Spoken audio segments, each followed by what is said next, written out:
Are you too busy? Too stressed out? Unhealthy? Then this is the place for you. Welcome to Balanced Living for Busy Professionals, where we help you create wellness and balance with a holistic approach that will work for you, even with the busiest of schedules, so you can live the life you want. And now, here's your host, Diane Randall.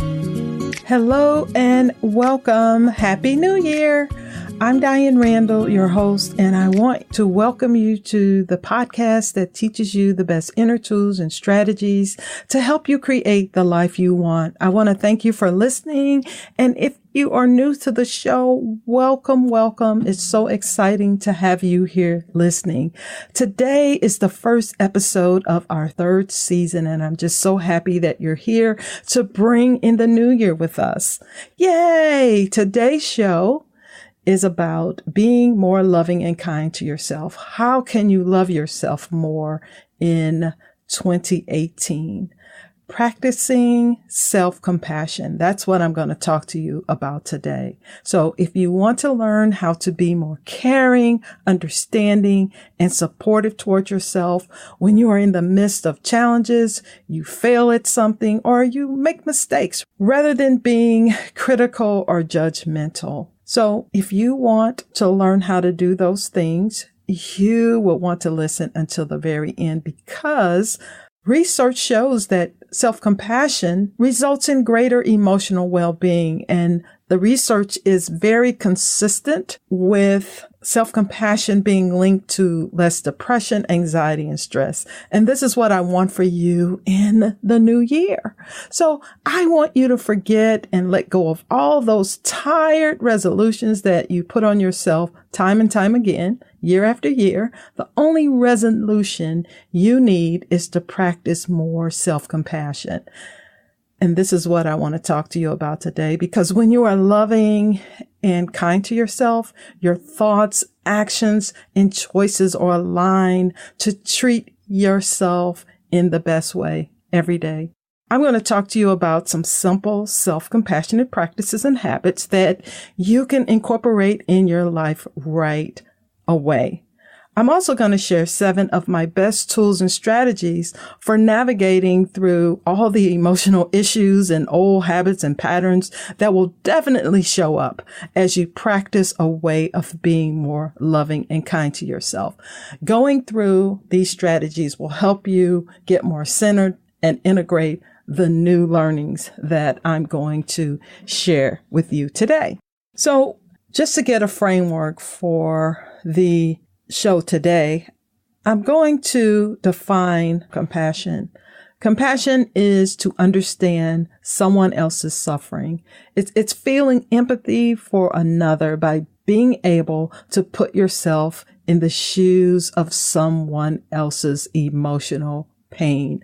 I know I've gotten more and more self-compassionate. So how do I know that? I know that because when I hear a story that's tragic, when I hear someone that's hurt, I really feel their pain on the inside.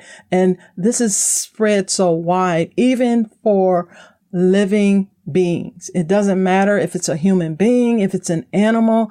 I literally feel their pain. I feel sad for them.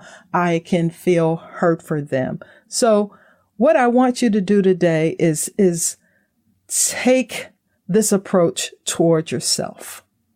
Take that in for a second.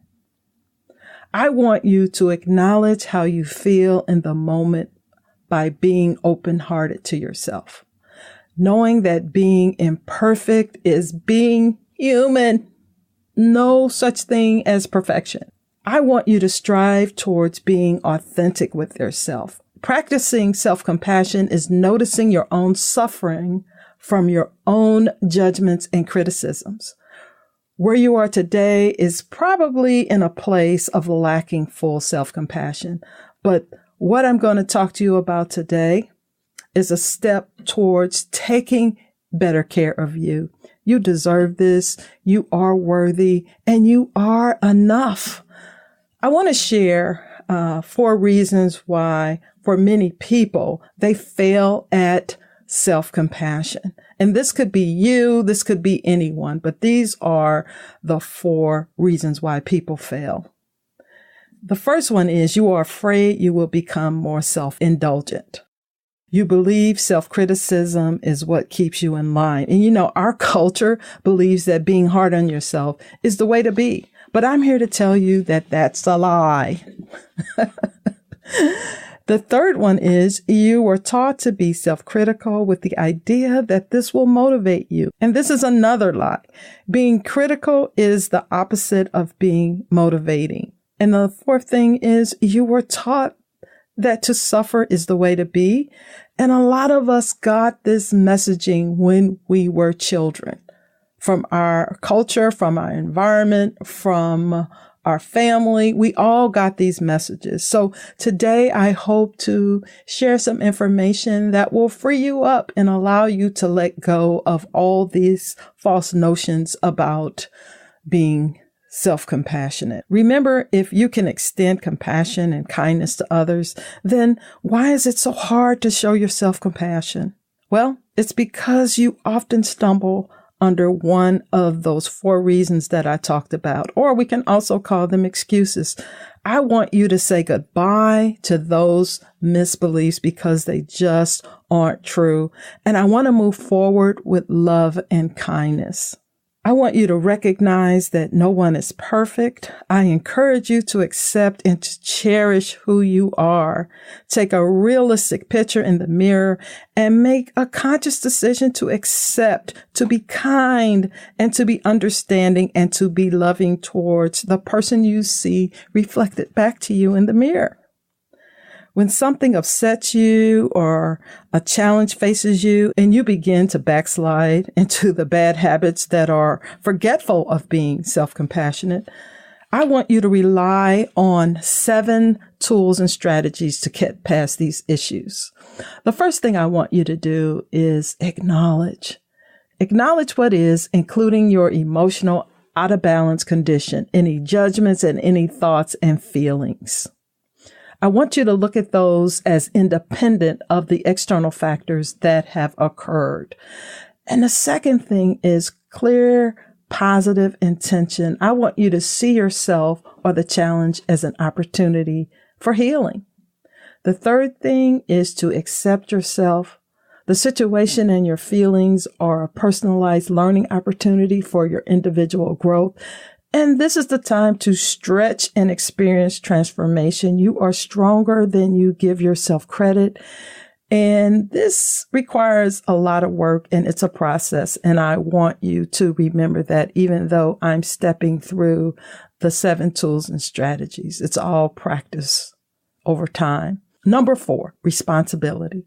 Taking 100% responsibility for your emotional reactions and or judgments. It's a way of taking control inside yourself and over your situation. Number 5, calm the inner critic. By reframing the negative self-talk, you can take constructive interaction and be more self-loving. And if you look in the archives of Balanced Living for Busy Professionals, I talk a lot about self-talk. So if you need more information on how to calm that inner critic, look in the archives or look at my blog post on DianeRandallConsults.com/blog. The 6th thing is be mindful and listen to your inner voice. I want you to take the time to get quiet because often that inner voice will be your guide. I want you to look for creative, open-minded solutions to what's happening in the moment that's upsetting or triggering you. Look at the situation more clearly. And you can't do that if you're not calm and more mindful.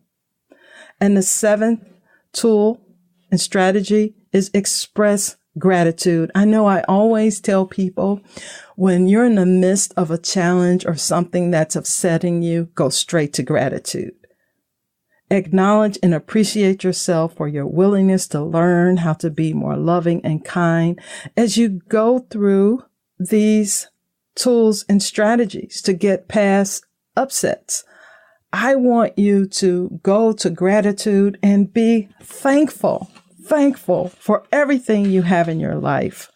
that is working or not working, and also for the opportunities that life presents for growth, learning, and healing. Because now, as I've gotten older, a lot of things that show up in my life, I try to find the lesson. What is the lesson? What is the healing? What is the growth that I need that could support my life in a positive way? So to get you going on this process, I want to do a love and kindness exercise with you.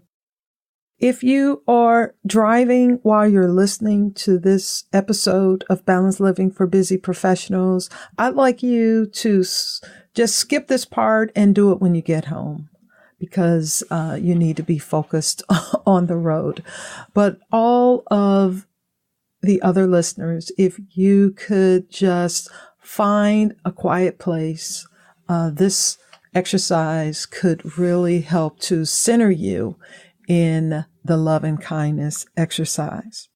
To practice love and kindness, I want you to close your eyes, access the feelings you experience when you love your pet, your dating partner, your significant other, your child, or your good friend. How do you feel when you see them? What is it like to be in their presence? I want you to anchor that feeling. The efforts you take to help them make their life more enjoyable, I want you to relate to yourself in the same way.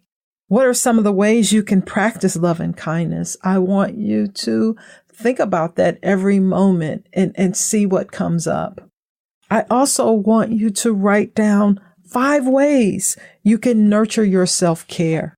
This is what I want for you in the new year, because as I said, the only resolution you need is to practice more self-compassion, which allows you to treat yourself in a better, more loving way. It also allows you to open yourself up to better self-care.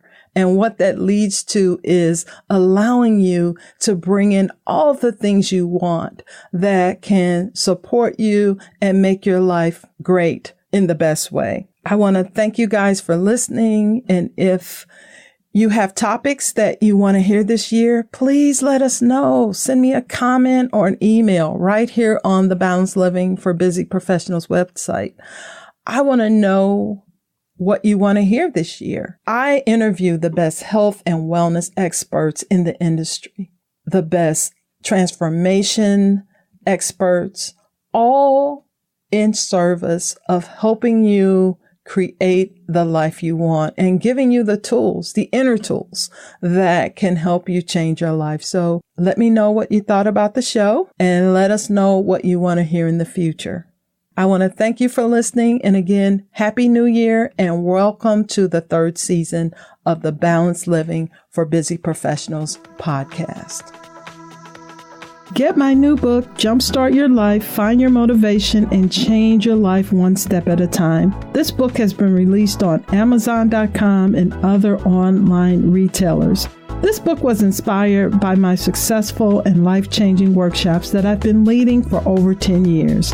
I am now bringing my tools, techniques, and accountability structures straight to you. So if you're ready to take that first step towards the life you've always wanted, get the book and discover your capacity for success and attain your goals through a series of simple, powerful techniques. I also want you to join my private Facebook community called Jumpstart Your Life. Get resources, tips, as well as ideas as you integrate the Jumpstart Your Life process. I'll see you in the community.